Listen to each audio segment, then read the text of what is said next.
And then the airport exit comes up, Yeah. and I just take the exit. She's like, quietly. oh. Uneventfully. Thank you for not being an ass, though. I feel like that nothing that's gets so more into my good. skin than condescending assholery. That's so good.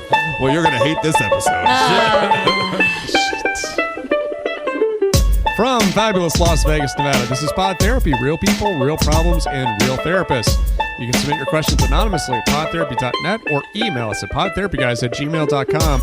And now, broadcasting from the supple young 19-year-old studio. God, Jesus Christ. That's Jim. That's Whitney. I'm Nick. It's time for some this? Pod Therapy. You cowards. So many Submitting these anonymously. supple studios. They're not anonymously. I You just don't write down cowards. the names. They're anonymous only because Nick is lazy. Yes. They won't. Studios. Yeah. I They're just like anonymous to supple everyone, but studios. fuck. That sounds so creepy. If you want to include your name in the studio name, you have to put it in the studio name That's true. itself. Yeah, that's a good point. Yeah, because it wouldn't actually make any sense.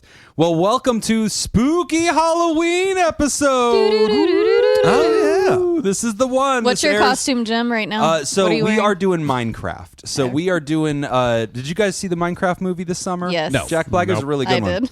So I'm going to be Jack Black, obviously. So I've got the turquoise turtleneck thing. I'm Yes. pretty excited for that. I have my movie's Minecraft funny. sword. Yeah, I'm really. It's my spirit animal. So I feel like I'm good with this.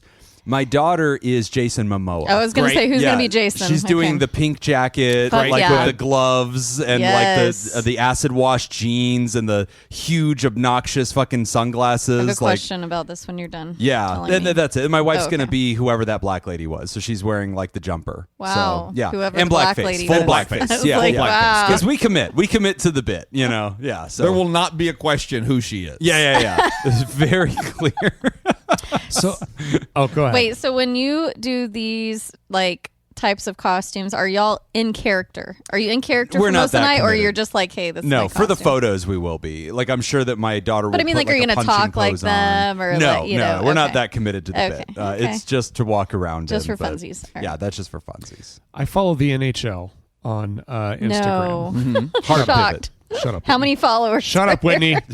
Yeah, how many real followers there? And so they always post the players and their wives dressing up for Halloween. Oh yeah. And so this morning I saw a post where it was just Marc-Andre Fleury and his wife. He's so good. Over the years, Yeah, different he's costumes so that they've done committed to together. this. Really? I'm gonna go look this up. You should Google Marc-Andre Fleury McLovin. Oh yeah. Oh my He god! nails it. Looks exactly like McLovin from Superbad. Oh man. Yeah, I love every year. I always look forward to that. Whenever he was on the team, that was always a really fun part of Halloween. Was you'd always see the Flurry shit. Well, happy Halloween, everybody. I assume I'm the only one in the room who's actually dressing up, or any of you doing costumes. No costume for me this year. Okay, all I put was Marc-Andre Fleury costume, and that's the only thing that came up. Like, look, that's just what came that's up. him. I didn't even put McLovin. Yep. Just Whenever you've perfected costume. it. Oh, yeah, that's solid. Yeah. And they roll one out every single week. Well, happy there's Halloween Edward's. to all the listeners around the What day world. of the week is Halloween this year? Friday. It's going to be on Friday, which yeah, is also Friday. Nevada Day, which is exciting. Oh my god! We Well, yeah, also it's do always Nevada nice. Day Costume. cookies. It's always a big Yeah. part of my Oh, that's life. nice. Yeah, I like Nevada Day. Yeah, I'll run shows that night, so I'll wear something silly to Okay. run the shows. I won't do like a full costume though. Let me know if you need anything. I have a hot dog I won't. costume. I have a leprechaun costume. No, I I have a won't be Bowser wearing a costume. Okay. Well, I keep all mine. So I have a Ninja Yeah, Turtle no one's costume. surprised.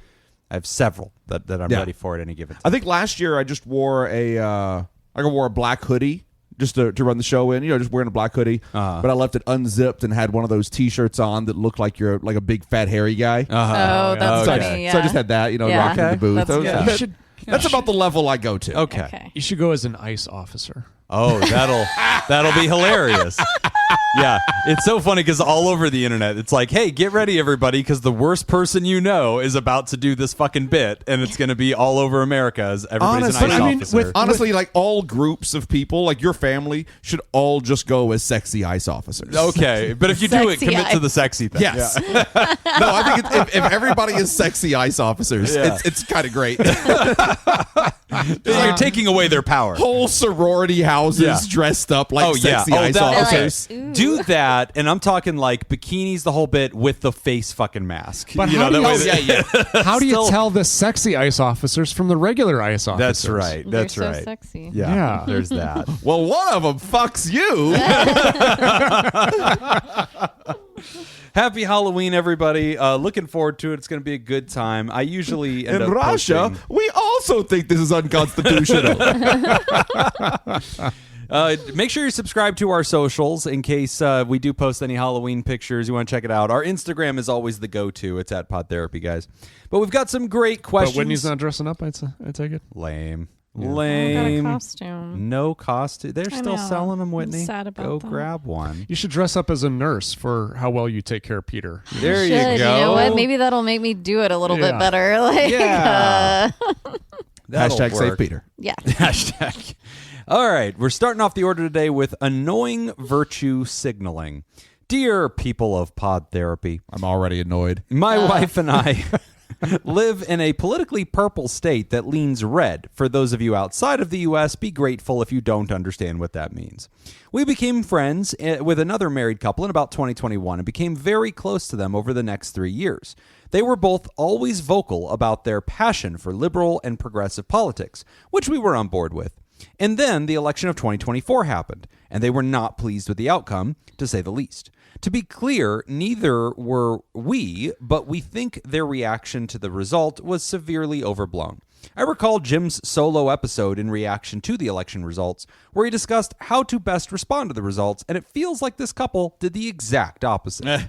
Within 3 months of November 2024, they sold their house, most of their belongings, left their family and friends behind, and moved to a city 24 hours drive away to live in a more progressive state. I don't think this was about progressivism. I think they thought the rapture was coming. There, you know what? I think these were rapture people. These are rapture You're trying to be people. safe. God won't look for us in Portland. That's right. God has abandoned Portland long ago. I think we've solved this already. Honestly, the butthole of America. you're welcome, Ryder. cannot see Moving it. on. Their sudden move really crushed my wife and I, since the four of us had grown so close, and it seemed to send the message, to us at least, that their politics were more important than our friendship or any of the other relationships that they were leaving behind. Our group conversations, which used to be nothing but banter and immature slights, are now a near daily barrage of them sending us Instagram posts like, "Here's how City X is helping the homeless," or "This influencer is fighting for trans rights in state Y." The two of them now only seem to be willing to talk about how progressive their new city is, and how the city where I still live is a regressive hellhole.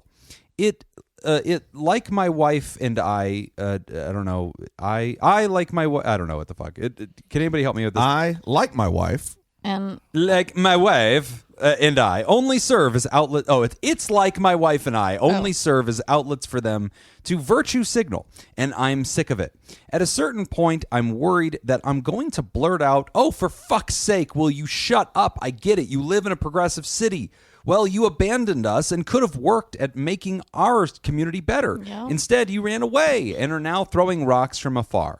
I don't know what to do here. I'm happy for them, but their obsession with politics is insufferable, and I'm still butthurt that they moved away in such a reactive way, leaving us in the dust. And to top it all off, we feel like we're being mocked over and over for staying in a city that we actually really like. Let me know what y'all think, and guess who I voted for. Love, Billy. I'm going to guess. They who wrote was in their the green candidate? it's not Yeah, Jill Liberace. Stein anymore, Jill right? Stein. Is it That's Jill it. Stein? This is so relatable. Like, I mean, I don't know a lot of people who did this, like the big move away thing, but like once you have made a choice like this to leave a city for greener pastures, it is so difficult not to be a dick to all the people that are you knew back there, because you constantly want to like reinforce why this new decision was great. Like, I've had people leave Nevada because That's it's a a good very point, transient yeah. place, and you stay in touch with them. And when they get to their new place, they're like, "Oh my god, it's so, so green. Oh, I could never go back there. I So just and I'm like, brown just there." fuck you. Like, why do we have to do this? I'm like, Nevada's It's like, great. like becoming a vegan. Yeah. Oh, dude, it is. It is. No, this is the same fucking neurons. It's a political vegan. Yes. You. I get it. You're better than us. Like, you're pretentious. But like, it sucks because like I didn't say vegans were pretentious. That was you. But did you guys To do our this? vegan 'Cause listeners. You I was just all gonna say that. left. your home states to come to Nevada. When I moved Not to all Nevada, I was vegans a are To our very vegan little listeners, kid. you know you're pretentious. You know what You know you are. Just I didn't don't say it. Jim was wrong. I just Clarifying didn't what say it. that's not it. You want to hang out and watch sports? Have a fucking chicken wing. But like all three of you left your home states full at chicken wing. elder ages or at least mature ages. Did you ever find yourself corresponding with people back in that place and feeling a need to sort of validate your choice a little bit, to contrast? Like when they're like, oh, but don't you ever miss this place? You're kind of like, nah, Dallas is pretty shitty. The traffic was fucking horrible. Or, nah, the humidity's kind of ape shit. I don't dig the swamps. I'm pretty happy here. Or, oh, no, it's fucking snowy in Iowa. Like, I really don't miss it at all. Like, is there a sense that you need to validate that choice a little bit? For the first year that I lived in Nevada, I would say maybe not every day, but every other day during the winter, I would text my sister and just let her know what the weather was. You just screenshots of your weather app. Just like, But that's totally fair. So Nick's the 72. pretentious asshole in 72, this sun situation. shining. Just want to let you know. But that's totally fair. 72. I don't think that's what Jim means. Oh. Because that's like Love that. That's banter. Like I do Yes, that with my yes. family too. Different times of By year. the way, yeah. they also do it back to me. In the summer. When it's August and 125. Yeah. But it's also shitty in Louisiana in August. They're like, well, at least at 125. Yeah. Like, if we go outside, we're not going to die. Yeah. Yeah. But has everybody seen this phenomenon where people I know seem what like you they have to mean. commit and so they need to like validate it externally to their old friends? I know what you mean a little bit. This one's a lot though, and I think the writer just kind of has the right of it. I think Billy, saying like I'm just gonna pop and say these things. Don't pop and say them. Pop off. Just say them. You know what though? Like you don't have to get angry and say these things. You can just be like, hey, every time you do this, you're kind of being a jerk. Yeah. Well, I don't know if you have to like say it like that. You're being a jerk. I think it's more the Jacob way. I know that's Jacob's version, and take it if you want. Life do Coach you. Jacob, Yeah. Dr. Life Coach That's how I'd Jacob phrase is it. great. I don't know. You do whatever you want. I feel I'm not like your some dad. version of Shit. Well, you might be. I mean, test Son? pending. Let's not don't say no. Yeah, Billy. Oh man. yeah. I think How you there. doing, sport? I don't have any money, Billy. I think there's a version where you can share with your friends, hey, we really like our city still. I would even, this is my personal opinion, it sounds like you're maybe in a similar boat. My thing is, I would rather be in either a purple or sometimes even a red state because I feel like you can make change. Right. They're like, you can be the change you see in the world, whatever. Sure. But especially in Nevada, I'm like, your votes matter a lot more Yeah, here, in my opinion, as a purple state, like than it would in Texas or whatever. Purple yeah. state, Yes. and if you're not from the Purple U.S., state. if you hear about swing Purple states, Yes. state. they're kind of synonymous. So I have the same philosophy too, where it's like, and yeah, because I joke all the time about like, yeah, it'd be great to live in another country and to just leave, which Yeah. I would want to kind of do anyway, not necessarily because of Political- political reasons. Yeah, but that's the thing. Just I don't to have want it to experience it. flee the U.S. Yeah, and go live there because I'm yes. leaving the U.S. I And- want to go live other places because I To want to go live other experience Exactly. places. The thought of me Jim fleeing can't relate. They drive really on the wrong side of bothers the road. me, I'm not fucking around right with that. because it's like most of them. Yes. because it's like I just well, want to be this around is- people that think like me. Yeah. Well, it's like, well, but why do I have to leave? Like, it's my country just as much as it is anybody else's, Right. And I feel the same way about like the American flag. I wish I just people talked on about the this left other or day. the Democrats or the progressives would take ownership of it again. Right. And I just talked with a client about this last week. They're like, yeah, we want to start, like, I think it was at one of the No Kings protests. They were talking about flying the American flag. So, like, this is our flag, too. Like, we're taking it back. I was like, all right, you go. yeah. We have an American flag right here in the supple 19-year-old studio. Look at it on the wall. Beautiful. I'm just joking. Oh, I was seriously looking at Nick was genuinely looking around the room that we're sitting There in. with me. You're Why like, do you never salute the flag when you come in here? It's just how do you really not say the unfortunate. Pledge of Allegiance before we start? I was like, I am positive there's not a flag in here. Jacob, I am not like. I thought you were joking. No, I was genuinely looking for the flag. I was like, there is? I've never noticed. Yes, that's my one thing. I'm going to There's live a on flag this in high every for room a of my while. home, Nick. Yeah, as there should be. I'm going to play devil's advocate on this a little bit because, like, there's a part of me. So, like, the pretension thing when Jim wants people to be move around away. people who are like-minded. I get Shocker. that. Like, that's annoying. And I feel like humans do that because they have to validate a big decision. And I think we see this even in your community. Like, if you had a family that you were friends with because your kids went to school together, and then that family decides, hey, we're going to pull our kids out of this school. We don't like it anymore. We're going to go to this private school. And you stay in touch with them because your kids still play soccer and stuff. And you're like, so how's the new school? There is this huge inclination to like just highlight reel this shit and be like, it's wonderful. Oh my God, they have a great team. Their principal's so nice. And it's like, okay. And it feels like you're shitting on the place that you exited or left. I think that is a natural human phenomenon. I feel like we all sort of bias in that direction. And, I think it's some form of confirmation bias. But there's another piece of this, especially in the getting real about how politics has shifted in the last 10 months since the President Trump election. Mm-hmm. I also do want to show respect. That doesn't sound like this is a deprivileged couple that Billy's talking about, but imagine that they are. Imagine that they are undocumented, or that they have families that are undocumented. Imagine that they are thinking about having children, and they're like, look, if I have to have a fucking abortion, I'm not staying here. Like, this may put me in jail. Like, I need to get the fuck out of here. And all the other many things that have happened. Yeah, I support that. Yeah, I mean, there's arguments to be made for that. Or they work in the university system, and they're like, hey, I want to be part of universities and part of communities that are, whenever, like, California is going to war right now with the federal government, and like they stood up for, these progressive policies and stuff. And it's not just a political wins thing, it's a felt reality thing. There are some states that fight back against ICE, and there are some states that do not. There are some states that repel the National Guard being sent to them. There are some states that do not. There's some states that fucking send their National Guard. So like, I get that. When I first recorded that in January, I was really trying to caution people against these big fucking reactions because it seems so big. But I think I want to moderate my reaction to that because I think at the time I had my nose in the air a little bit and was sort of like, oh, come on, everybody, deep breath. The Republic's been around for 200 years. Like, let's not overthink it. But I've seen a lot now.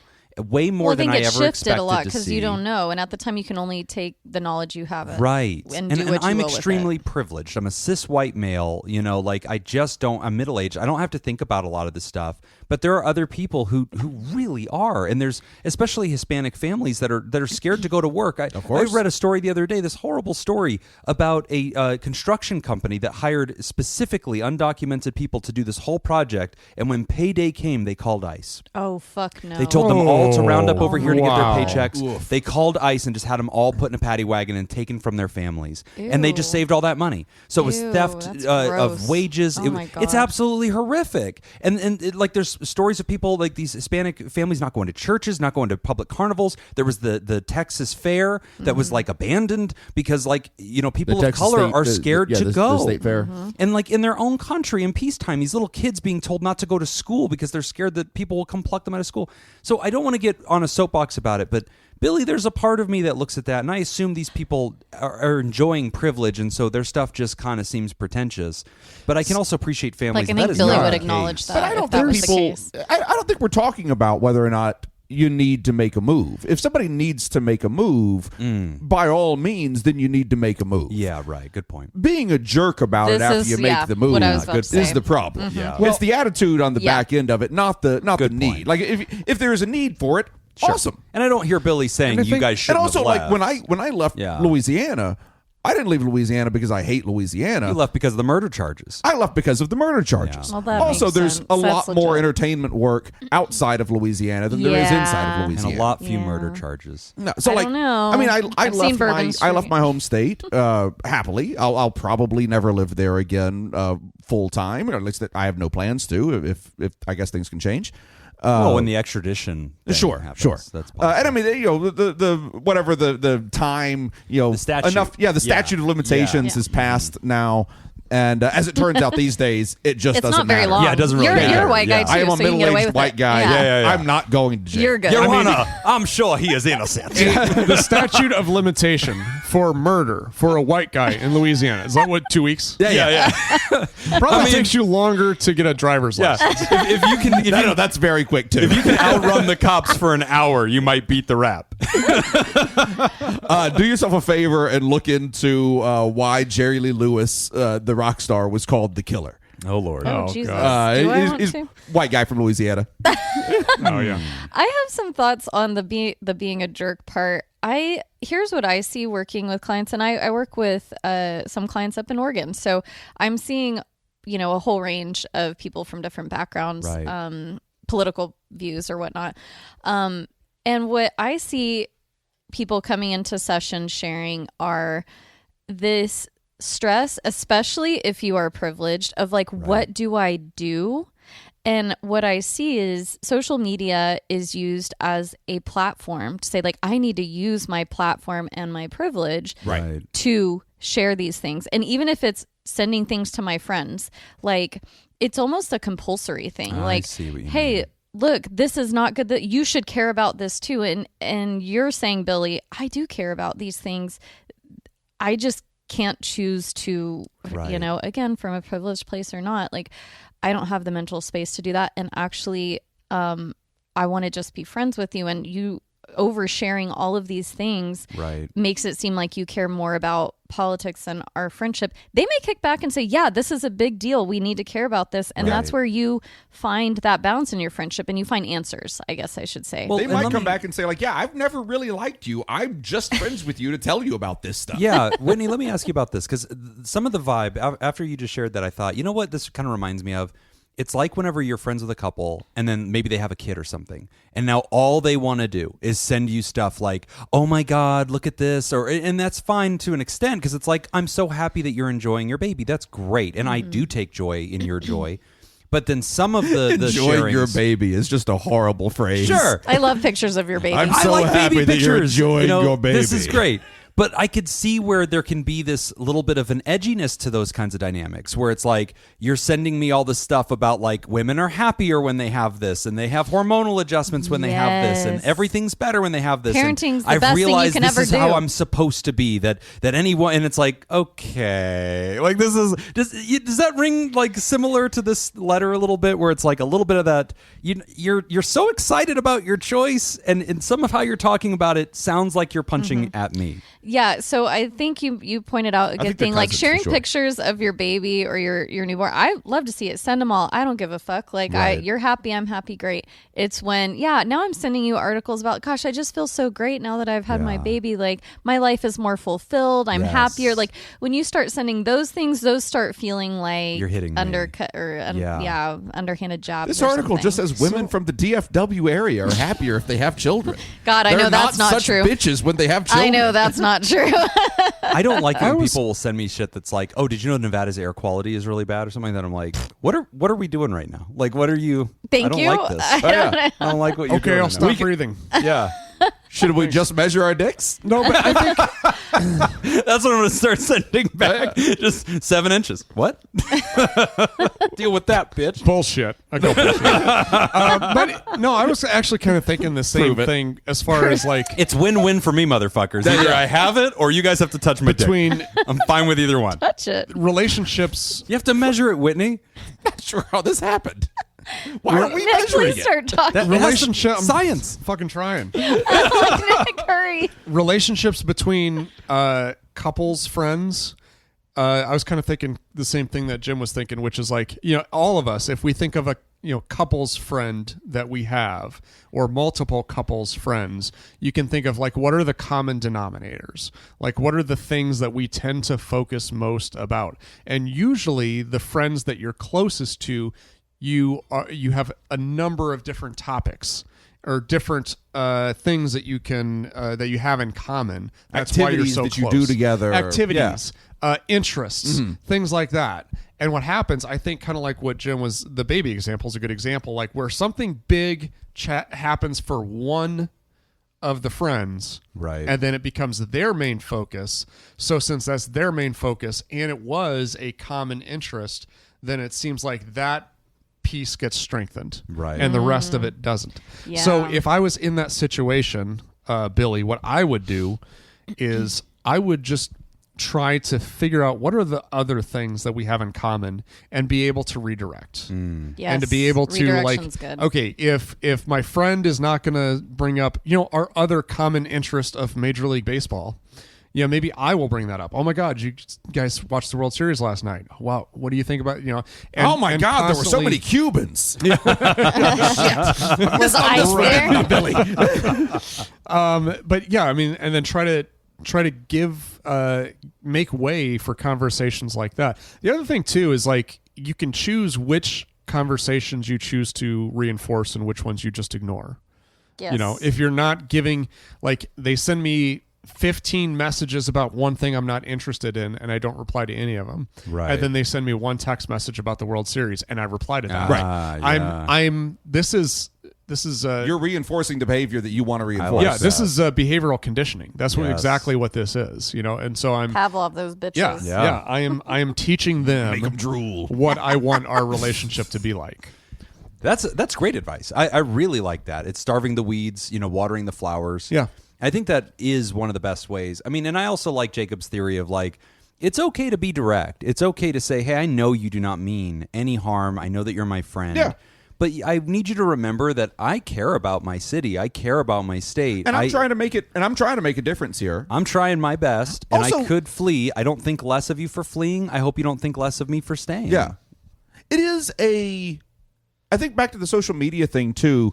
There is a social it is a social disagreement in some ways that's happening right now. And it's been happening for I think quite some time, and it's just we're seeing it occur in different ways now.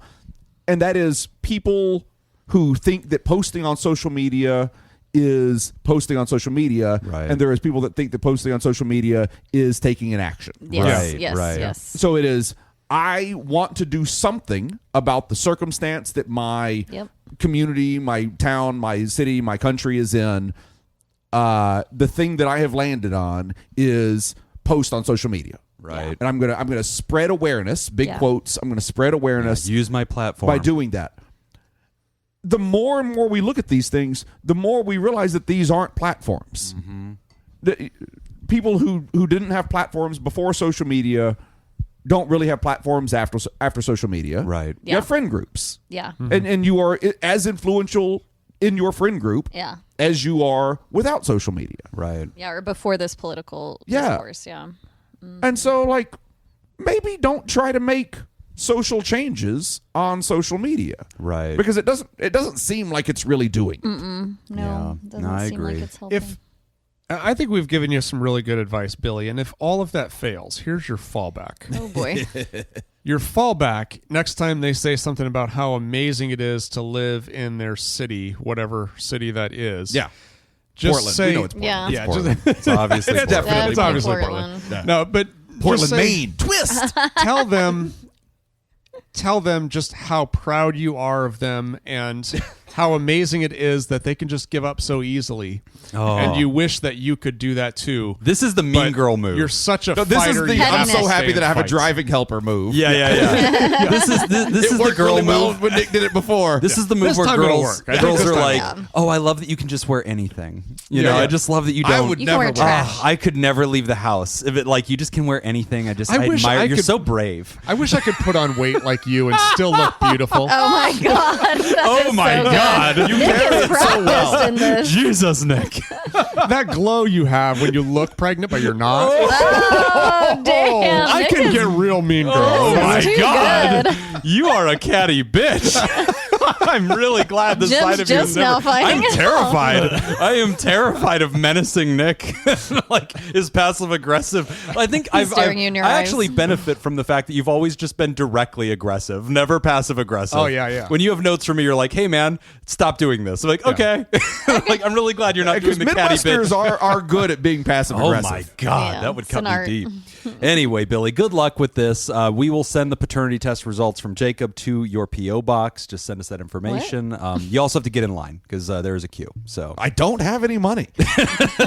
not because he never had any money, but because you came late. Yeah. Sorry, buddy. You Jacob just came out. early.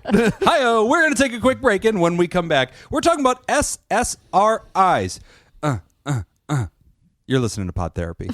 Today's episode are brought to you by Jake Schneider, Little Leah, Richard Macy, Sonny Boy, Thunder Cougar, Falcon Scoop, Slip Kaye, Motherfucker, Sandra McWaffle, Little Lena, Gabriella Dame, Adam Warren, B-Gay Do Crimes, and Blip Blop.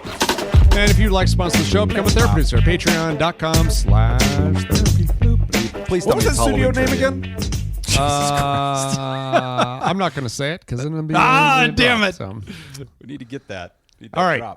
Halloween movie trivia. We've done this one before, but we're going to do it again. Here we go. Fuck them up. Let's go. Whitney, you want to go first? Why not?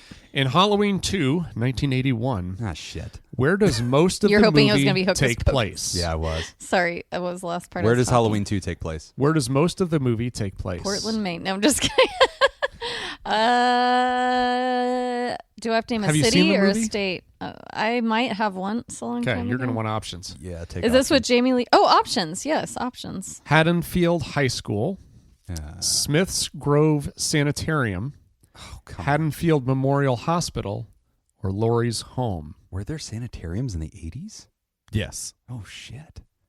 Who's Who's the bad guy in Halloween 2? Michael Myers. Is that the first Is one? that that's the guy in the Laurie's home? jumpsuit? Yeah. Okay. Jumpsuit in the white mask. And he stabs people, or is that Jason? mean, Jason's got the Haddonfield machete. was the first one you said. Oh, this is hard. Haddonfield High School. I think. Yeah. I don't know about the second one. Isn't the first one Smith's at her Grove home? Sanitarium. I feel like he's more of an indoor killer guy. Yeah, it's either B or D. I'm gonna go with the sanitarium. Makes my job super easy when Whitney gets really quiet while she's thinking about the answers to the trivia questions. Yeah. Then you get to do a lot of editing. No, sorry. So Damn. B was out. What'd she guess? B is out. Okay, B's off the table. The sanitarium right out. Yep. Do you guys want to go for steals? Oh, fuck yeah, we're going for Sure. steals. I'll give you each a chance. It goes that way. We'll go to Jacob. Am I next? Yep. I think it's in the hospital. It is in the hospital. yeah. Oh. Shit. Ah. I guess is I that haven't the seen bit? this I've movie. never seen these movies because they're I too saw the scary. first My mom one. said I wasn't allowed. First one's in her home, right? Yeah. Yeah. What? The bad guy's in her home? Yeah, the whole. Well, it's like her neighborhood. Her neighborhood, and- like yeah, she's yeah. babysitting across the street at one point. So what I is think. the deal with this bad guy? The Mike Myers It's guy. her brother, right? I thought he was Austin Powers. God. Yes, he is. But that's Jim. later. All right, Jacob.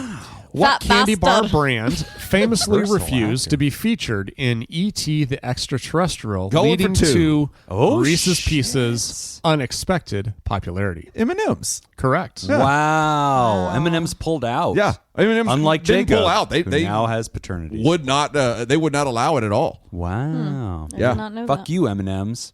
I heard that they're actually decreasing the amount of chocolate they're putting in all their products right now because cocoa beans are like Yes, going through yes, a thing. I heard this. So they're like diversifying. That's exciting. All right. In The Nightmare Before Christmas. Yay! What Thank you for giving me a holiday Disney door one. does I Jack almost watched this Skellington last not night. open in the forest? Well, several. So which one does he not open? That's the question? literally That's the question. Okay, so he opens the Christmas one. He doesn't open What? the Thanksgiving one. Christmas? And then he doesn't open the Easter one. And he doesn't open the St. Patrick's Day one. All right. It sounds like you got to So- pick one, Jimmy. Or you can get Yes, options. let's not go with. Okay, so I remember him like staring at I'm really the mad I didn't watch this last night. I watched Thanksgiving one. Casper So let's go with instead. that. He doesn't open the Thanksgiving one. No. God damn it. This game's fucking rigged. For the steal. Easter? No. Oh, this is stupid. I would like options. Valentine's Day, Oh, that's Easter, Thanksgiving, or Independence Day? Oh. Valentine's Day. No. 5 points for Nick. what the fuck? It was Thanksgiving. That was weird because he does look at all of So them. what was the answer? Thanksgiving? The one I just said. Thanksgiving? But I said No, Thanksgiving. I said Independence Day. Jesus Christ. Oh, I missed that too. Yeah, We're good fuck you. listeners. You yell at me for things, but Whitney does them too. Is this on? No, we have no headphones. It's not just me. They make me do stuff, and I'm then you yell furthest at me. away from Nick. I Wow, heard it say Independence Day. There wasn't even an Independence Day tree. This is fucking stupid. Well, that's why he didn't That open wasn't it. even a question. It was a door. Oh, what door he didn't? There wasn't one. I think there might be. There was I really not. wish I watch this last- movie every year. I There's do a too. I haven't Valentine's Day watched it one, yet. there's an Easter one, there's a Thanksgiving one, there's a St. Patrick's Day one. Because they can get one symbol on the thingy.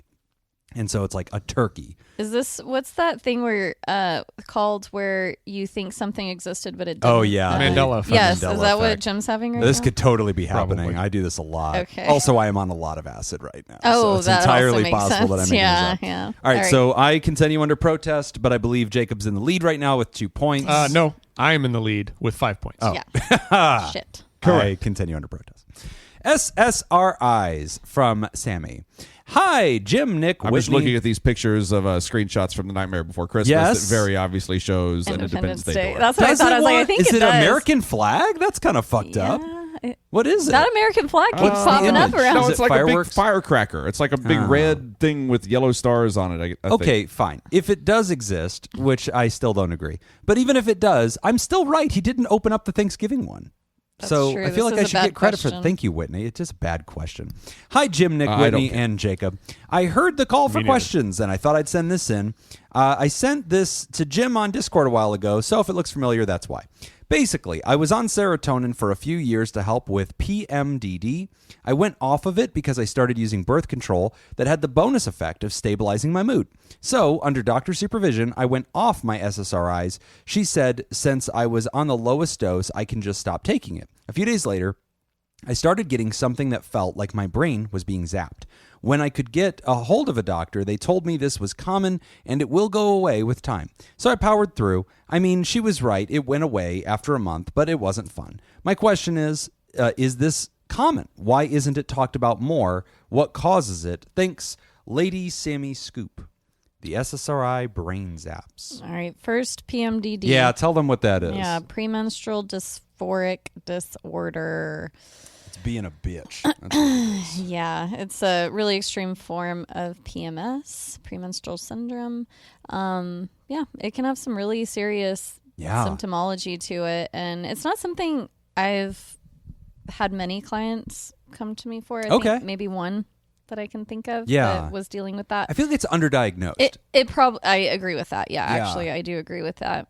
But yeah, the SSRI I take, I mean, that is not my specialty, meds like that. But as far as just dealing with those symptoms for PMDD, I'm really sorry that you're going through that, because it sucks to be a woman most of the time. I was just lamenting to my friends this last week. I was like, can I just not have a period anymore? That would be great.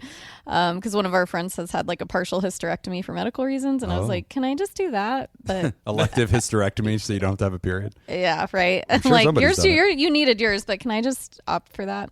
But it is a mess, like trying to figure out birth control that works for you with your body, and then as you change, like I was on a certain birth control when I was younger, and then like tried it again later, and it did not interact the same way it did when I was younger. It's like you're always trying to experiment, and there's physical side effects, there's emotional, mental side effects. Probably the worst one when we're talking about just like birth control in general. I do not recommend this, but definitely talk to your doctor. But I didn't have insurance at the time, years ago, and so I had my sister-in-law bring over Yaz, which is a type of birth I remember control. that one. That was in the news. Yes. I did not know this because it's so long ago. So it was from Taiwan too. So she was living in Taiwan. She brought it over. It's all in, symbols and not words, except for Yaz. So I was like, oh yeah, no biggie. I'll just take this till I can like get a doctor appointment or like figure it out for a couple months. I'm not kidding. Within, I think it was 2-3 days of taking it within that first week, I literally had thoughts of just not wanting to be here. Wow. And it was so fucking scary. I was just crying randomly. I'd have these thoughts. I've never in my life had thoughts like that. Wow. Like, thank God. But it was like so bizarre to experience that like out of nowhere. And it freaked me the fuck out. And at the time I wasn't thinking of that as different because I've been on birth control before, so it didn't feel like something noticeable. You know, when you start a new med, you're like, oh, let me pay attention. Sure. I wasn't really paying attention because I was like, oh, this is just another pill. It's just more of the same. And more of the same. So it took me probably a day or two to really sit and think. I'm like, what am I do? What's been different? And I was like, that fucking pill. Wow. So I stopped taking it within 3 days. Good. Never again experience that. And it really opened my eyes to just, I had a lot of things, depressive symptoms. And on one hand, I was actually really grateful to have that experience because it helped me be more empathetic. Well, it's a very effective birth control because you don't want to fuck because you're so sad. Well, and see, like that's what they don't works, too. tell you is it works in that way. So it was doing its job. Well, shame on you for not reading Taiwanese. You can't be pregnant if you're dead. Yeah, you're too sad to get banged. That's fine. I don't want to have sex. Oh my God, it's working. It didn't say it didn't work. Yeah. But yeah, that's like a little side quest. But I just feel like, gosh, being a woman is hard. So yeah. That's I don't think she that is a we hot, talk supple enough. 19-year-old. There it is. We don't talk enough about like hormonal like pieces of mental health. And I think some of it because it's taboo, some of it because it feels outside of our direct control. And even with psychiatry, they're like, I don't know, but like it, like PMDD is such an interesting one. I've actually had several cases over the years that are PMDD, but a lot of times they come to you undiagnosed, because people think it's borderline and think it's like bipolar. And they'll be like, oh my God, she's having some kind of cycling, right? And she like drops into massive depression, then she'll come out of it and she'll have all this energy. And it's like, they mistake it for bipolar, and they'll often be like prescribed antipsychotics or mood stabilizers, which maybe is helpful. I don't know. But more often I notice that whenever they start getting more into the weeds with their gynecologist about like birth control medicine and hormonal regulation, that seems to solve it. And like, that's so fascinating that whenever they start controlling their period and like having a little bit more of that like hormonal balance, everything's better. But like, it's like you said, it's a roll of the dice to know like which medicines are going to affect you which ways. There are so many different options. It's so bewildering. Like, obviously as a male therapist, like I just have no lived experience in that realm, so I just try to be really curious. But like PMDD, man, I'm really glad we get questions like this, because it's one of those things that people just have never even heard of, and they don't even know is a real thing. And this is where I think we have a lot of benefits of AI now, because a lot of people are typing in symptoms, and the AI is like, hey, have you thought about this? And you're like, the fuck is that? Like, no, like, what is this? Like, well, a lot of what you're describing seems to really match this. Like, talk to your doctor about it. But it's still one of those things that's really hard to medicate. And in Sammy's case, it sounds like started with SSRIs, trying to manage these symptoms, but birth control ultimately did solve the PMDD. So it was time to go ahead and get off of them. And then when you're getting off of the SSRIs... The brain zaps, yeah. And so some people will talk about brain zaps. I don't see How would you describe that to the listener who maybe doesn't know what that means? Also, hysterectomy. That's when the doctor surgically removes your history. That's yes. right. Okay. Yes. All your medical history. Right. Yeah, you've had a It's hysterectomy. just that's a hysterectomy. Internal cookie deletion. That's all it is. Yeah. Gotcha. Yeah. All right. Easy moving peasy. on. Yeah, it's very easy to perform. Actually, it's in and out, so it's no big deal. But women still bitch and moan about it. I was going to make it some big ass thing. Look at us. But no, so the brain zaps. I mean, I've been on SSRIs in my history, and when I've come off of them, I've never had what I would describe as the zaps. I've had other people talk about it. There is a fogginess sometimes getting on SSRIs and coming back off of them. Like, people will experience like just this little bit of a disconnection. Like, it feels like your reaction time is a little bit slowed. You feel a little dull. You feel like it's a little bit harder to focus, and like there's a cloudiness. I feel like that's a very common experience, is a little bit of cloudiness. Sometimes it feels like cognitive fatigue. It's just you're not able to like latch on to what's going on. You almost feel like you're passively observing. It's maybe a slight like 1% dissociative experience where you just feel like you're watching the world kind of go by and you don't feel the need to engage with it, which is actually part of the magic of SSRIs when you're feeling depressed or anxious, is a detachment from a reality that was hurting you. And so like to some extent, I think that's actually helpful. But brain zaps are something I've definitely read about. I've occasionally had patients talk about it where, I mean, kind of like going back to how Sammy describes it here, feeling like my brain was being zapped. Yeah, I mean, just like this sense of like zings. And I don't know that it's a physical pain. It's like your brain is maybe trying to like wake up all of a sudden, and it's like this sense of like alertness. And so I don't know. I mean, that's the best like that I've ever heard it described, but I've never experienced it. Clients like mention this being a side effect if they're going on or off of SSRIs? Very rarely. Very, very rarely. I've had people, because usually, so like in Sammy's case, her doctor said, look, you're at a very low dose of your SSRI, so I don't want to wean you off. But the usual titrating schedule off of SSRIs is something like, okay, you're going to take it on Monday, skip Tuesday, take it on Wednesday, skip, or they'll say cut them in half if you can cut them in half, and then like slowly titrate it out of your system, because SSRIs are a buildup medicine, not a daily or in the sense that like the half-life takes time, like a week to dissipate in your system. So that's usually the case. But like I've met Sammy. Sammy is petite. And like giving Sammy a very low dose and be like, well, you're on the lowest dose for adults. It's like, homie, she is the lowest kind of adult. Like, she's not much bigger. Like, she could probably shop in the kids area. Like, I don't know that you should just be going off of the milligrams. Like, so I think that your doctor may have like, I don't know. I don't like to critique, psychiatrists, but I think that they may have gotten the titration plan a little off and said, look, you can just rip the Band-Aid off. And to your doctor's credit, I would say a high percentage of the time, at least in my lived experience, nothing comes of that. You know, like maybe a little bit of like fatigue, maybe a little bit of abdominal adjustment. And then, 2 or 3 days usually. But for Sammy to be like, dude, for like a month, I was getting the zaps. Like, that's unfortunate. Maybe that is due to her size, like you said, just it being an abrupt change to her system. Yeah, and it could have something to do with like the withdrawal of serotonin in the system. Because like it's so fascinating what we've learned about SSRIs and like what serotonin ultimately does. So we talk about this periodically for the listeners, but when you think about what SSRIs do, they're selective serotonin reuptake inhibitors. So serotonin's one of the like neuro juices that your brain makes, and basically this medicine just kind of like clogs the sink. Shit, is that going to be a goddamn drop? Episode title. Fuck. Brain juice. This Brain medicine juice. kind of puts little scraps of tissue paper into the sink and into the drain. And so your brain keeps dripping this serotonin into your brain, but instead of it going down the sink, the SSRI medicine clogs Jacob's that up. fingers and his That's the belly reuptake button. inhibition.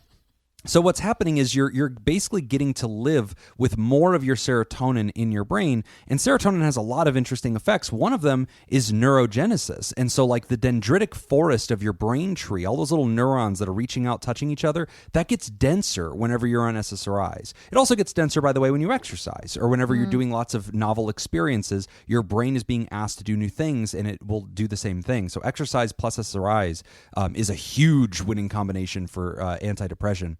But I can see the opposite effect happening where you suddenly remove the serotonin, it starts draining from your body at a kind of a rapid rate, you know, in the sense that you had a high volume of it and now the little tissue papers dissolve in the drain sucks down the serotonin, and all those little trees are kind of like naked now. They're not being fertilized by that serotonin, and that my postulate would be that that's related to what the zaps are, is that somehow the dendrites are like not bathed in this, you know, serotonin bath anymore and sort of experiencing something like a mental shiver.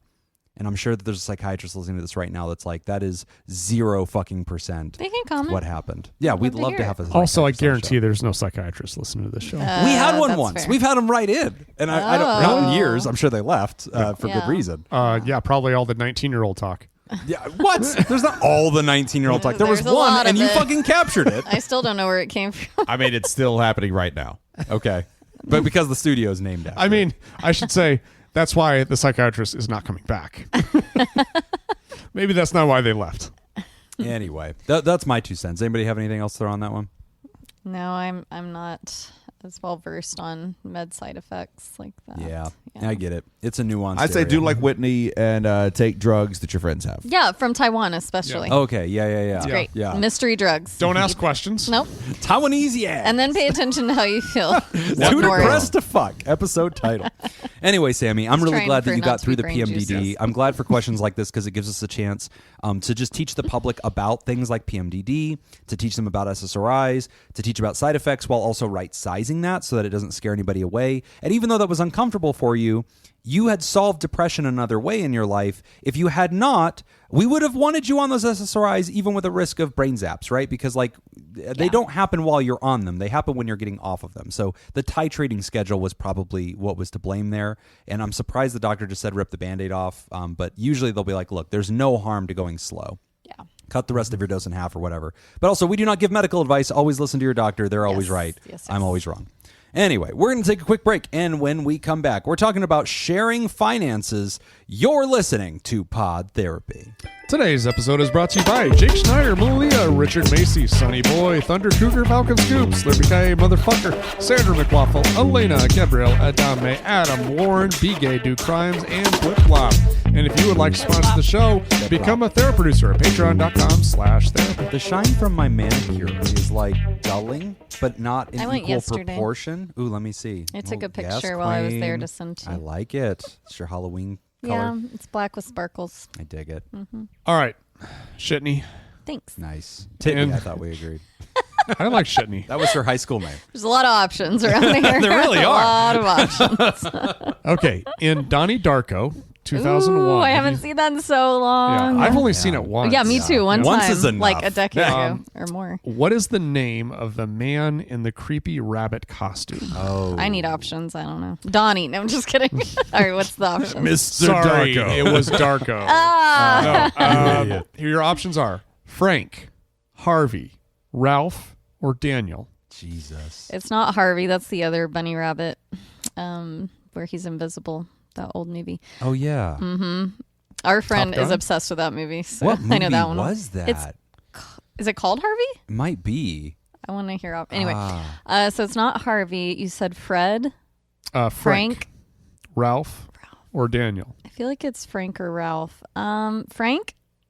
Frank it is. Oh, Yes. All right. Scooping up Dug points into out of there.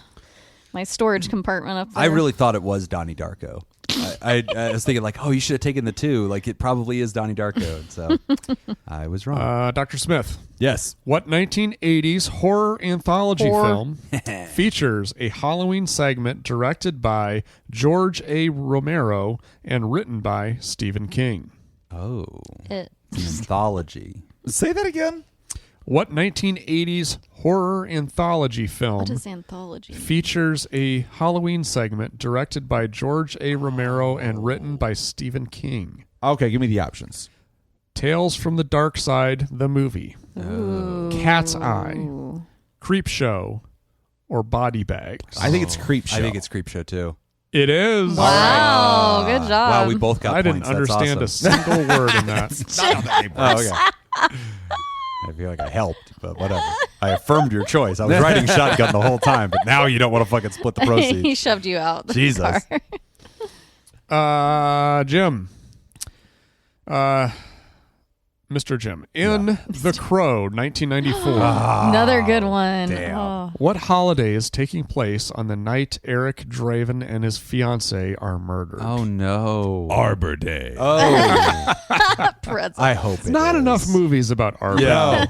Give me options. The trees have guns. Look It's out, like people. The Happening. Instead of the hills have It's like The Happening. the Did y'all trees see have guns. that Mark Wahlberg movie, The Happening, where the Oh, that was trees so all come back? Oh, that was awful. Running from a mist. This time, they're the lumberjack.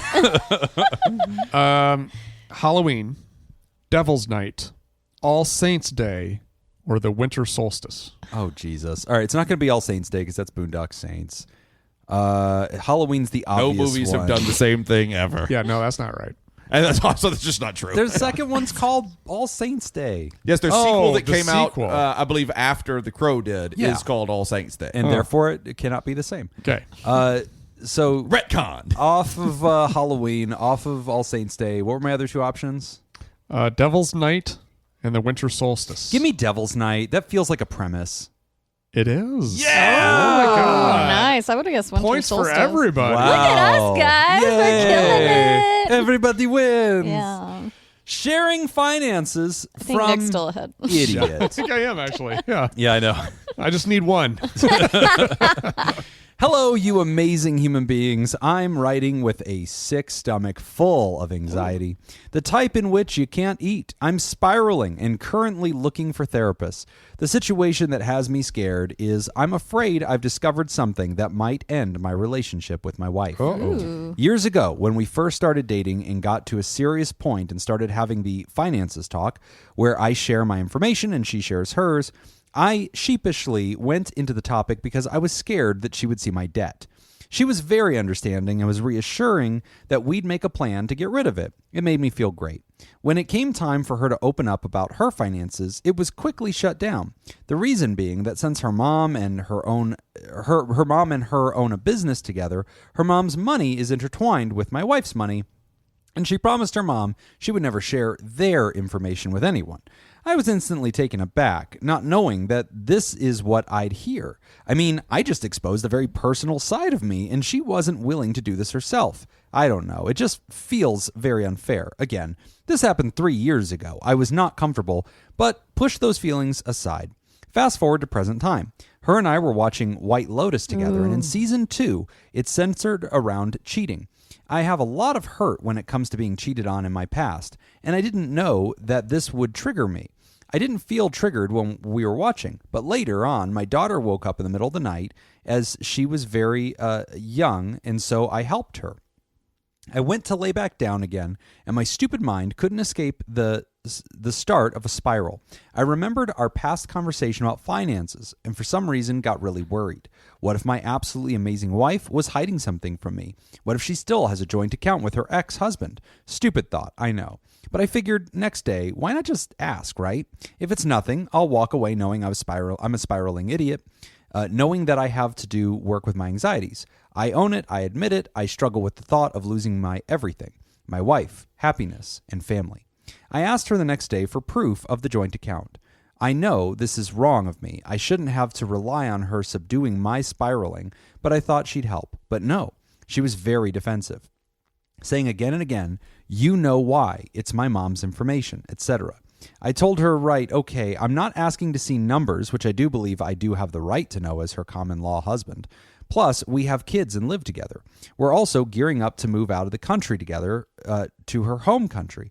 But no, I'm not asking to see the numbers because that is an invasion of her mother's privacy. I'd feel awful and sick if I knew something so intimate about her family whom I love. So I asked, can you just show me a statement or something, a PDF zoomed in, so I won't see the numbers, but your names together? I don't know, but something. Like, help me out. Help me out here. Yeah, help me out, dude. I'd whip out my phone so fast to show my wife there's absolutely nothing to worry about or hide. Well, she left for work after putting up a very big fight. I sat confused as to why she is acting so defensive. Okay, right, she wants to protect her mom's info. But I'm not asking for it. I'm asking for proof in which she had me trust for years. I'm having a weak moment and want you to prove to me that I'm being an idiot. The only thing she says is, quote, you have to trust me. You just have to trust me. But like, I want to, but how you're acting is giving me more anxiety. At this point, it's tense. Her mom called me, then her mom came over unexpectedly. I had to inform her there's absolutely no way I want to know the numbers, just proof that she is saying what she has been saying is correct. It ended with her mom giving me the advice of don't overthink it. Fast forward, my wife comes home, it's very tense, I ask her again, and she's just yelling to drop it. We're both yelling. It's ugly. I hate this. We go to bed mad, wake up, fight some more. She says, fine, that she'll look at the statement, but then says she needs to go to another room. Won't let me see her getting to the statement, etc. Acting very odd, like she's hiding something. She ends up finding something, takes a screenshot of a zoomed-in part of the photo that says mother's name is an authorized user on the account. That's the only evidence I get.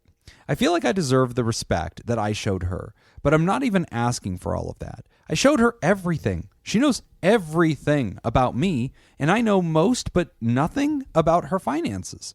I want to say, I know I escalated the issue. I'm not proud of how I handled myself. I know there's work for me to be done in therapy, and I can't wait to start. I'm still spiraling. I still don't have proof of anything. She is stating that this is taking too much energy from her, that she's too tired to give more to me when her cup is empty. We have 2 kids, work opposite schedules, and have only a few hours together a week, if not a month. We have practically no time together just for us. We're both exhausted, and she's threatening to leave because I can't trust her, and she can't give me the reassurance I need. Am I asking for too much? I know nothing about my wife's account other than that they have money tied together. Am I going crazy, or is this fair to know as her life partner that has exposed everything of mine, the father of her children, as we're gearing up to move? I feel like I've stumbled onto something she is willing to end our relationship over. I would absolutely do anything to not let anything come between us, to vanquish the trust issues she might have. Yet, she won't do the same for me in return. Help me understand this. Can you right-size it? Thank you so much. From a spiraling, scared idiot. There's a lot of layers here. I thought that too. I went back and forth to a lot of different thoughts on this one. First is the feeling of being vulnerable, but it not being reciprocated. Yeah. It's like early on in a relationship when you've kind of committed to somebody. You're like, okay, we're going to try to see this, through.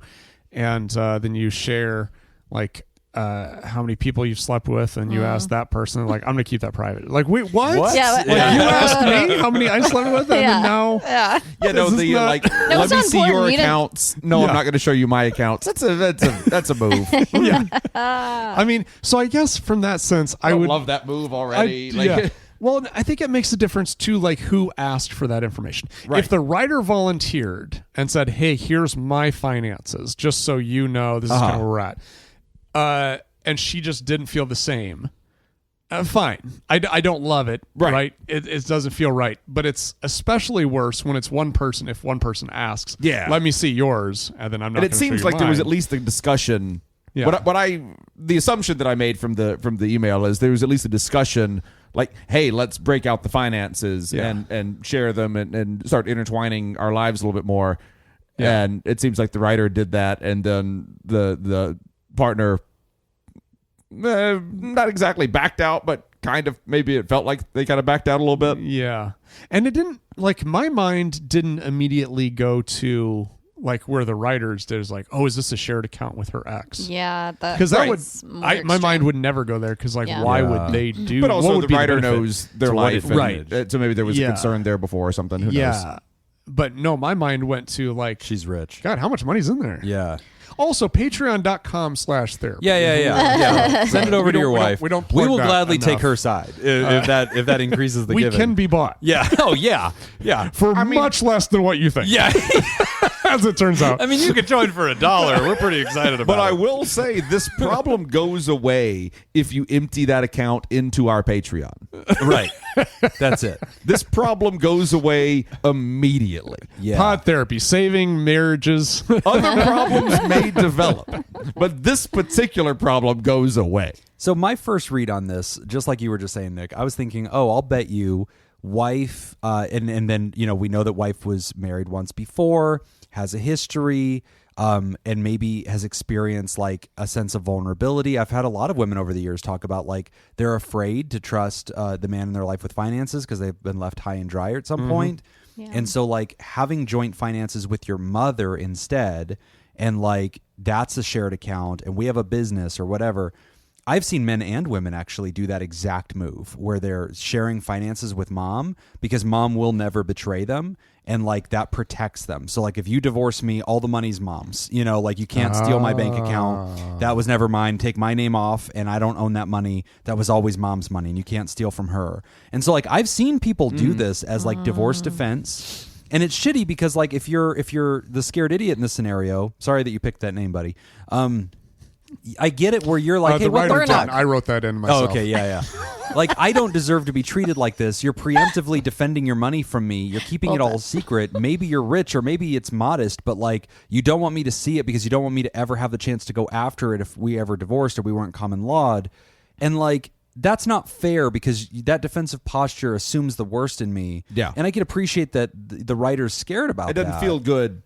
Yeah. If you're the partner, if you are committed to that partner and it doesn't feel like they are as committed back to you, that's not going to be a good feeling. But this is where I'm trying to talk writer down a little bit, because one positive potential reframe that we could do here is that it's not a question of whether I love you as your wife. It's not a question of whether I'm committed to you as your wife or that this is real or genuine. It's a question of I've been burned in the past and I need to protect my finances so that I am always safe. But this sounds to me more emotional than finances. But is this going to be able to go away for the writer without getting this information now at this point? So that I kind of had to go back and look at it again because it started off saying this was years ago, and then here we are fast forwarding again. So it sounds like they pushed the feelings aside, maybe for some years, 3 years.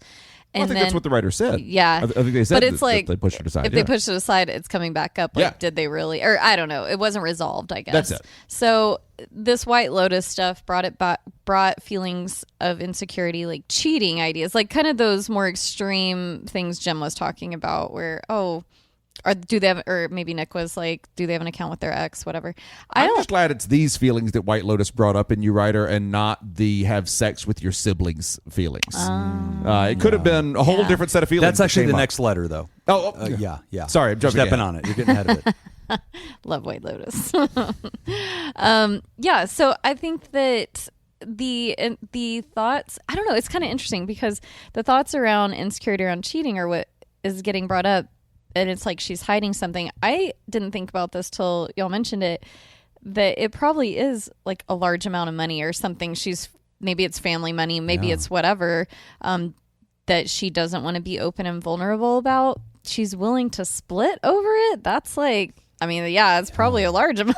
And I wonder if I'm there's thinking. a cultural component because Ryder mentioned says being in we're going to another go visit country. her home country. Yeah, move to her. And, we have no idea what that is. But, like, I have seen some cultures where this is very essential to who they are as people. That we, like, I've seen people that come from India. That or Sikhs in That's that a good religion, point, yeah. who will say like, look, we own businesses as a family. We structure it so that it's always family money, and like we are extremely firewall defensive about this. And you're like, what the fuck? Why don't you love me? And it's like, I do love you, but what you're asking is for me to fundamentally betray an agreement with my family that I've always had and always will have. And that you're surprised that you just touched this electric wire that is so powerful. Yeah. But like to my people where we come from and how I was raised, you don't fuck with this. Yeah. You can't touch this. I'm sorry. Like this is family wealth and this will always be family wealth. And if you join it, you have access to it, but that's it. Right. Or a kid will, but you won't. Right. I wonder, okay, there's two things. One, it sounds like y'all are fighting and turning to like a defensive point. I think really sticking with the emotional aspect. Like this is how it is affecting me emotionally. Right. I want to remind you, I have this history, and maybe even, I know she doesn't encourage vulnerability because you're feeling kind of like taken advantage of here. But trying your best to be as vulnerable as you can with your own feelings. I have been cheated on in the past. My mind's going to some crazy places. Like, I don't think that's true, but I need to know more or what's going on. I need you to help me out here. Yes. And maybe even bringing up, you mentioned like wife, but then also common law marriage. So it makes me think you may not be legally. Yeah, the implication sounds like we're not legally married. Which I still think you get opens intertwined. Up another question. Why not? But if that's something that would maybe be helpful, like looking into a prenup, or let her know that you're open to those things, because I am a big supporter of, especially if one person has a lot of wealth or family wealth. Prenups are not saying I don't trust you or I think we're going to get a divorce. I want to normalize prenups for a minute. Yes. Can we do that? Like, Yes, let's do it. I feel like there's so... I want both my kids to get prenups, and I'm trying to normalize it now. Yes. Like, I want them to mentally know, like, this is not a weird thing to ask for. It's not a ding on the marriage. Doesn't mean you don't love this person. Nope. I had SJ sign one last week. Smart. That's a post-nup. Well, you do that works every too. week. Yeah. Every week you change it. Every time he gets a gambling This week's win, prenup. he's like, oh shit, I just won $1,000. Hey, baby, I'm just going to send you a PDF. I just need you to DocuSign. Fuck yeah. I got a free coffee. It's He spends a fortune on attorney fees. It is not cheap, but it'll pay off. It'll pay off. better to be defensive. Yes, I think prenups should be a little more normalized. And you can even put stipulations in there like, okay, we make it 10, 15 years, then yeah, we're all blended or I've seen whatever. that. Like Right, you don't yeah. have to say you never get any of my wealth. You spend 80 years with me and you're Right. fucked or something. Like it's Right. not like that. So I think it's nice. I mean, the prenup idea, the thing that I like about it, or the approach that I would have towards it, would be that this isn't anything about the relationship. We're not making a statement about the relationship. Yeah. What we're saying is that if for any reason we were to split, yes. it's going to be emotionally painful for one or both of us. Yes. And the last thing that we want to have to deal with at that time is how everything gets divided. Oh my God, you will spend years and Yeah. all those lawyer fees at Jacob's. Yeah. And so let's just... That's why I don't have money for my kids. Right. Well, and I think lawyers bring out all those accounts, and Mm-hmm. she, like it or not, I think that's a whole different thing. Like, hey, look, I'm trying to get us on the same page. Let's bring someone else into it that Yeah. can make it. Or a couples therapist. I think Yeah, that there's room therapist for too, that yeah. too. Oh, yeah. I think the other thing here too with this, from the writer's perspective, like kind of what you were talking about, Whitney, where he was like, I understand that these are my anxieties, and my anxieties could easily be settled by just this one simple request. But now that this thing that I thought was so simple is being pushed back on, Yeah. now that just like my anxiety Fueling goes the through fire. the roof. Yeah, we're Right. just, yeah, exactly. That's why I'm Putting- asking. Like, I So- don't know if this is something that the writer can move on from at this point. Well, yeah, and I think here's the thing is like you have to understand that what the writer identifies as a simple request Right. may not be as simple as the writer thinks it is. Right. Yeah, In he the doesn't same know. sense, yeah, like, you know, if I'd been cheated on in the past, if I said to my wife and said, "Hey," or my girlfriend or fiance or whatever said, "Hey, All of just them. I just need to all of them. I just need to look at your phone." You know, Right. from my perspective, I'm like, oh, that's a simple request. It's Yeah. simple. It's really easy. And when they say no, then you're like, oh, What's on your but that's not a simple, easy request for a lot of people. And that doesn't mean that something's wrong. Or doesn't mean they're doing anything wrong. It just means that, like, well, no, that's a boundary. I just watched an SNL skit the other day. It was this couple or like these friends group out at dinner, and they're like, "Oh, let's look at our Instagram history or the For You page," because the For You page on Instagram brings up like what you've been looking at. The three guys at the table just no. The girls are like, "Oh, look, mine's just baking. Look at these silly puppy dogs. What's yours?" One guy throws it in the soup. I think I left mine in the car. And the best part is they're like, "What if it's like naked girls? We don't care." It ends up being like this older woman. It's Maya Rudolph playing like this older woman who's like just this weird kink thing. I don't even know. It's so fucking funny because it's not weird, Whitney. yeah. Why are you kink shaming?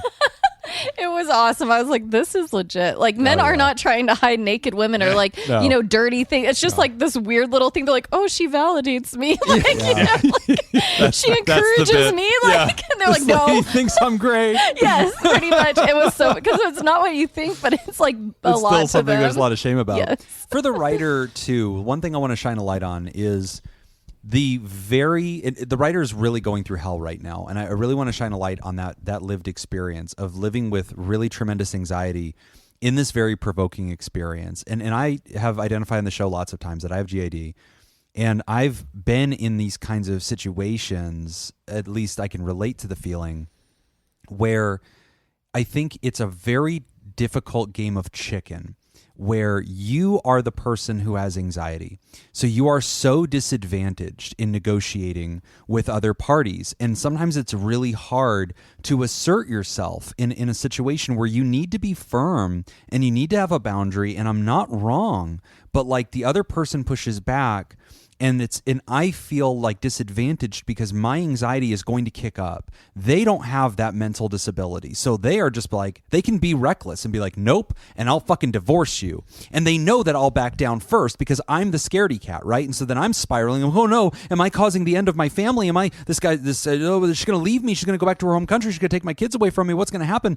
Oh no, did I cause all this pain when I didn't need to? Am I overreacting? And like, but then again, is she cheating on me and I'm being a chump? And like, she's doing this whole shady outfit thing and like she's keeping all this money from me or acting really weird, and like I'm not standing up for myself, and I'm just going to end up having all this resentment and regret like I do from the last time this happened 3 years ago because this was not resolved. And if I just pull the covers back over my head as the mother-in-law is saying I should and just forget about it and let it go, I feel in some ways that I am being exploited because I'm the guy with the anxiety disorder, and it's easy to get me to do that because for me to stand up for myself and to channel any of the emotions I'm feeling is inherently causing me to suffer the entire fucking time. So I would love to stop this. I would love to pull the wool back over my own eyes. But then I feel like I'm hurting myself if I do that, and I'm giving into my mental illness. But I think that even just what you just said, I think was a little telling because there was a judgment in there or a belief system in there that maybe isn't completely supported by evidence. Right. Which is just this idea that if I don't give in, or if I give in to this, then I'm being walked over. Okay, yeah. Well, or what else could that be? Right. That doesn't necessarily that's a belief, but that's not reality. That's a narrative. So I mean, it could also be that, like, because I'm looking at this and I'm kind of thinking, if I was in this situation and it was causing me a lot of anxiety, what I would try to do is I would really ask myself some questions like, okay, do I love this person? Right. Do I truly trust this them? person? Yeah. And if so, what are all of the things that are going right in this relationship? What are all the things, in what ways do we show that we trust each other? Right. And maybe if it's just this one thing about finances and the story makes sense that this is like a shared... mom's on board. That was a little bit of a flag to me. Like mom is saying, hey, this is an account. It's not with her. Like, right. So if... Yeah, mom's not going to cover up a cheating relationship, hopefully. I know. So, I mean, think so. So, like, there's a lot of things that tell me that, yeah, this sounds like this is probably just a legit financial thing that's going on. And so maybe I need to focus on all of the other positive things in this relationship and realize that, yeah, this is probably, maybe I can kind of learn to let this go. Well, you bring up a good point and this is where I think the writer is saying, guys, my anxiety makes my vision is so blurry. I can't know what's right and wrong. And I'm the one who's chickening out here. But at the same time, I did that 3 years ago and I regret this. And like common wisdom tells me something is going on. There is a blinking light on this dashboard. If you line up 10 people and tell them my story, almost to a person, they're all going to raise their eyebrows a little bit and go, this is odd. And I get why, like as somebody who lives with anxiety, just sometimes you can feel like disadvantaged in a lot of relationships, not just romantic ones, but like in business relationships, in friendships, you can feel disadvantaged that you're not allowed to assert yourself because you'll always lose in a game of chicken. Like I've had fights with friends in the past where like we never fight, right? I don't like conflict. But like they were acting out incorrectly and I needed to assert myself and be like, hey, this is not okay. This doesn't work for me.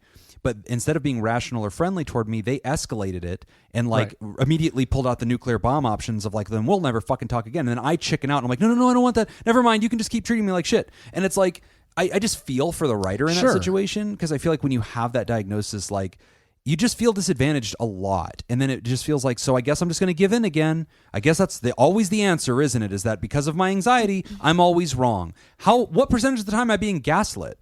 You know, and like, fuck, I never get to the bottom of this because I'm always the one who's going to veer off the road first and take the L. Yeah, I validate what you say. However, I'm going to push back on one more thing. Fuck you. Which is that. And you're going to take it. Yeah. You're going to give in or else. We're not friends anymore and we're ending the podcast. That's a good idea. I don't want any trouble. I think the challenge becomes when you label it as chickening out. Yeah. Right? Because then that's very telling of what how you feel about it. So, but you have to be able to identify the difference. And this is where it becomes complicated. The difference between chickening out and acceptance. Okay. Right? Because the writer, if the writer decides, follows my advice only. Okay. If the writer is smart and follows Nick's advice. Yes. If the writer does what I had suggested, which is just, okay, asking those difficult questions. Do I love this person? Do I trust this person? In what ways does our relationship demonstrate and prove that there's trust? And really focusing on that. Is that chickening out? I don't think so. I think that is reframing it and looking at it from a different perspective. Now, for someone with anxiety disorder, and you feel like you've had a history of chickening out, then that may feel like chickening out. And I think that's the difficult part. Is I agree with you. I don't think you should be held hostage in situations like that. But it does become difficult to distinguish between those two. Yeah, but that's, I think, it's just such a tricky situation because, like, this is where I agree with the idea of a third party, right? Like a lawyer, but lawyers are way expensive. A therapist, right? This is where couples therapists can come in and go, let's talk through the feelings that are going with this. And it also gives the spouse a chance to sort of, in a de-escalated way, calmly explain some of the blind spots. I know what I am doing to you is abnormal. I realize it is not common. Instead of fighting with him, just saying, hey, I'm doing kind of a fucked up thing here. Like I'm hiding this from you. Validation is important here. And maybe the couples counselor can also say, can you tell me more about your family history? Can you tell me more about your financial history? Have you been wounded financially in the past? Do you have financial trauma? Why are you keeping this secret? I mean, I have a situation, a story from many, many, many years ago where there was a couple in a very similar situation where one member of the couple was not revealing finances.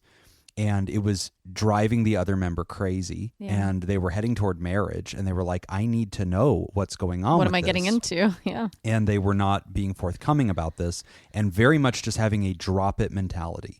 And it was driving them crazy. They were having this issue among many, many others. And in couples therapy, as we worked through it, it took us a while, but it finally got to a place where the withholder basically said, I am involved in very dangerous things. I thought about this too. That are, if I tell you anything about it, I am putting you at risk. And I love you. And that's why I am like force fielding this information. Probably shouldn't marry them. I don't want you to know about it because it's something that if you knew about it, it'd be problematic in your life. I have my own misgivings about this. I would kill you. I want to protect myself. I Right. will To tell you save about you. this, but I will murder you. Yeah. And so, like, Skylar, you can't don't know watch. who you're talking to. I am the danger. I'm the one who knocks. That's great. Anyway, Ryder, I think Skylar your didn't wife believe is dealing meth. I think that's the Yeah. bit. So, but I Family get this business. problem. I would really strongly encourage family counseling, couples counseling, especially if you're starting to threaten divorce. If they're starting to threaten divorce, you're talking Yeah. about moving. Okay, yep, you've hit the zone where the next call you make is to a couples counselor. We're about and to get say, into the real danger zone where there's no turning back. You, at a minimum, couples counselor, we need to be de-escalated and sort through this. What you want to do right now is slow all of this down. Right. And start figuring out like actual answers that matter. Right. And when I say that is like you got to figure out with yourself and talking with your spouse and talking with the couples counselor might help you figure this out. Like what the actual answers are you need here. Like you need some assurance. That's very clear. Is the assurance that you need all the details from this account, or is it just the assurance of like, no, this is all fine. This is square. This is what you're being told. There's not a huge mountain of money here. Also, there's not a huge mountain of debt here. This is a normal bank account, and your spouse is just telling you the truth about it, and it's private for the reasons they're telling you it's private. But I mean, you still want some kind of assurance, and that's also reasonable. I think the move here is to plan a heist. I think that's what you do. Heist. Okay. Well, they won't show You get the 10 bank of your accounts. friends, and you What's the figure out business her name? maiden name, okay, and you hack into this For bitch. first pet. That's what's up. You get that phone, you get the fingerprint scan, the retinal hold up to her scan. face Yep, while she's yep. sleeping. There's ways to do this, guy. And then what's she gonna do about it? Nothing. She got If heisted. Ocean's 11 taught us anything, That's right. Jim learned a lot. It sounds like. so you That's need where a I little, get most of my life You advice. need a circus performer that's really small. That Yeah, can you squid need it- a little Chinese squeeze guy. into Every small heist stuff. needs Jacob a little knows Chinese someone, guy. I think. Absolutely, I know a little Chinese guy. Yeah. We'll hook you up with our little problem. Chinese guy for a fee. All And right? I'm not being Okay, racist. No, this is one I'm thinking of is human from trafficking. China. He's a small Chinese man. Yeah, you also know little Ukrainian guys too. Yeah, it's true. There's a bunch of it. We're non-discriminatory No. on Pod Therapy. We will sell any of these people to you for a My rate. God. But Daddy's got to. services. We'll We sell got to their get our beak services. wet. Yeah, I mean, yeah, there's yeah, a yeah, fee. services. Yeah, Yeah. services.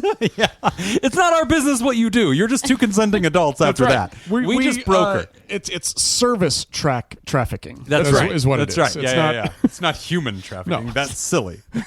They just do tasks. It's a service monkey. I don't know, Ryder. It's tough. It's It a is. really tough one. Yeah. That's why when we were going through it, I was like, wow, I kind of oscillated on this one back and forth. I'm like, on one hand, I see how you could kind of leave it alone if you trust them. But, I could mostly see lean that, toward the though. other side It where it's feels like if you're just we're not. past the leave it alone point. Yeah. If this was a Even second fighting marriage about for it. me, if I was in a second marriage, I feel like I would be much more cagey with finances. I feel like if I were getting into a new interesting. serious relationship, I would Nick, be like, any commentary? yeah, I feel like I would be more Yeah. cagey, Sure. especially What do because you like wanna I know? have kids and stuff. So I think I'd be like, look, What's your past? I have assets, I have kids. That money's for them. But like in our relationship, everything will be shared and paid for. Here's where I'm going to take care of bills, and that's all you kind of need to know. And like if I have a trust or something, Jim's and like next you wife, know, take notes. yeah, like I just feel like I don't know. I feel like I'd be cagey. I feel like I could totally understand a spouse being like, that doesn't work for me. The concept of marriage doesn't work that way for me. And then there'd be a part of me that's like, this is not our first rodeo. This is our second marriage. I think that we just need to enjoy what we have, and this is our relationship. Let's celebrate all that's good. What is and like, What if it's their first marriage? part of this not too. my fucking problem. You know what you signed up for. Part of this too, I think, is like you said, cultural, not necessarily Yeah. just from another country, but just family of origin and how you handle I finances. think that's a big piece of because, this. like for me, we keep our finances separate. We have a shared account, Yeah. that we spend for things that we do together, Mm-hmm. or housing expenses or stuff like that. But then we each have our own account. Yeah. So if I want to go golfing, it's fine. I don't have to clear that with anybody. It's coming out of Right. my account as long as it's as we both feel like it's fair and it's contributing. But there are other people who I've talked to who have told about this that were just like, no, that's weird. No, all money goes into one account, and then we discuss expenses together. Yeah. And like that, just the idea of not doing that just seems completely foreign. Yeah. So I don't know. I mean, I've seen that exact situation now. I think we're getting into new questions the writer didn't ask. But like I've seen that exact situation where there's a huge income gap. And one partner actually is like they're wealthy, and they're like, but let's keep it separate. And they're like, okay. And they're like, and so each of us will just, enjoy the things in life that we can afford. And it's like, fuck you. Like you're going on like, these amazing like trips to Europe with your bros, and like I can't afford to do that. So like, and then when we do that, it comes out of the joint account. It's like, what the fuck? Yeah, no, and I think I mean, and that's where like you can still keep your finances separate, but be open about financing. Right. You know, like so. Laura knows how much I make. Right. I know how much Laura makes. Right. So it's not a secret. It's not a secret. Right. And then so if one of us is making more, then that person contributes a larger percentage to the house account. Yeah. And so wow, that's a very liberal tax policy that you guys What? are. I don't know that I agree with that. You know what? I think that we don't need to have. Well, but That's I've created loopholes. Progressive taxing. Okay, I'm not for that. It's fine though, because I wrote in loopholes. Oh, good. You have deductions. And so I can deduct. I end up paying way less than her. That's great. I think I my put in favorite 15 thing, cents a month. My favorite thing about the separate accounts thing is the opportunity to use that for sexual favors. That would instantly, it'd be the monkeys in the zoo experiment that they did when they gave the monkeys grapes, and they immediately started using the grapes to bang the female monkeys. They just were giving them the grapes and just banging all the monkeys. That would immediately be the best There's model so many in school. things. I didn't. Yeah. I think if nothing else from this letter, we've learned that Jim's wife withholds sex from him. Yeah. Until and he because we gives have her joint some, funds, Until I have grapes no are mechanism of involved. action. until he gets her some fucking But grapes. if she needed to get a little loan, if she was like, oh man, I really want this thing, I'm like, well, tough shit. You don't make enough, bitch, but I do. I've got some money. I Maybe got we make plenty a of deal. grapes. All right. It works out for everybody. You get your grapes. I get laid. Everybody's happy in the zoo. Anyway, Ryder, the Hope point that is you should probably go to hell. We're going to take a quick break, and when we come back, we're wrapping up the show. You're listening to Pod Therapy. Today's episode is brought to you by Jake Schneider, Malia, Richard Macy, Sunny Boy, Thunder Cougar, Falcon Scoop, Serpent Kaye, Motherfucker, Sandra McWaffle, Elena, Gabrielle Adame, Adam Warren, B-Gay Do Crimes, and Blip Flop. And if you'd like to sponsor the show, become a therapy producer at patreon.com/therapy. All right, as we wrap up the show, we want to remind you can sign up at patreon.com/therapy. You can get our extended show ad-free a day early, as well as enjoy our live chat Discord community and our weekly deep dive, well, not weekly, but intermittent deep dives, interviews, skill shares, research roundups, and rants. As you're hearing this Halloween week, on Monday, a new drop came out that is the exploration of the Supreme Court case that's currently considering whether conversion therapy bans are legal and whether that can continue. There are so many ramifications of this, and I do a quick history recap of how we got here and all the different possibilities that could happen.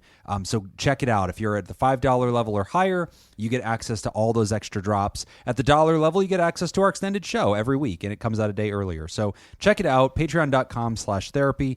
And I don't think we have any new people to add to the list this week. Not a single person. Wah, wah. Wow. Slow Thanks, time of year. assholes. No, it's fine. We didn't earn it. All We right. didn't. We We gotta didn't. work harder. Work harder. Wonder will- if next week we'll. Hey, look, No. we want them grapes, baby. Since we're We'll do whatever we have to do to get them grapes. So many grapes. Well, Daddy now needs that I his know what we grapes. can buy with you know what grape is the internet term for. Yeah, that's right. Oh, shit. That's the Bitcoin way to say Oh, I'm paying for shit. sex. Let mama get some grapes. Somebody is going to send us grapes. That's going No, I think to you happen. missed her point. You missed Oh, my what was point. the point? That's Entirely. right. What What was the the point? internet uses instead of grape. Because they can't say one word. Can't on say the another word that internet. sounds like so they grape. So they say use grape? grape and stuff. Yeah. Oh, Jesus. That Yeah. got dark. Yeah. Okay. Yeah, we need to stop talking about grapes. No more grapes. Wow. No more grapes. Plural. All right. Whitney the grapist You're over welcome. there. Okay. All right, we're going to Well, that didn't last the long. rape therapist. The rapist. can dangle things in front of me. We'd like to thank the benevolent, revered, generous, and flagrantly pro-therapy diehards who love you all so much they give till it hurts. Our therapy partner, Pickett. And we want to thank our bosses, the mysterious and shrouded Illuminati members of the fan club that they're producers. Thank you, Jake Schneider, Myra, Robert Brownie Jr. Mint, Smitty Scoop, Richard fucking Macy, Judy Schneider, Malia, Leon Kassab, Carolyn Albert, Kevin Chamberlain, Tess Miller, Dan Martin, Sammy Scoop, Slurpee Kai, motherfucker. Fuck you, Slurpee. You're probably going to beat me this week. Ben Stanley slapping your face, Sarah Smith, Adam Hathaway, Byler T, Mike Helm, Oscar Swanrose, Paris, Sunny Boy, Darren Cunningham, Lib, Sandra McWaffle, Team Monaco, Thunder Cougar, Falcon Scoop, Heyo, Hannah Marie, Andrew Langmead, Emma Tonka, and Pony Soprano, Alina, Cody DeLorean Guy, Brady Malechek, Chick Fellatio, Gabrielle Adame, Sean Sutherland, Max the Ginger Scoop, Chad Mag, Adam Warren, Inka La Prince, Sam Cohn, Be Gay, Do Crimes, Ellie O'Dare, and Blip Blop. If you would like to hear this episode uncut and unedited, And why wouldn't you? and enjoy our spontaneous side projects, go to patreon.com/therapy. And thank you for supporting mental health. That's all the time we got for this week's session. I want to thank our landlords, the supple 19-year-old studios. And thanks to those of you who contributed to our show today. We really appreciate it. Remember, Pod Therapy isn't something to keep all to yourself. Share the episode with the world. Tag us on the socials when you do. It's at PodTherapyGuys on Instagram, Threads, and Twitter. / PodTherapy on Facebook and Blue Sky. And don't forget about all the extra goodies at patreon.com/therapy. You want to submit a question to the show? You can ask anonymously at podtherapy.net, email us at podtherapyguys@gmail.com, or click the link in the episode description to be taken to our anonymous Google form. I'm Nick Tangeman. I'm Whitney. I'm Jim. Thanks, and we'll see you for your appointment next week. Bow, chicka, bow, bow. Somebody get on the Discord and tell Nick he's an idiot for that Nightmare Before Christmas question. I need to be vindicated by the people. Okay. The masses speak. Goodbye. Bye. Bye.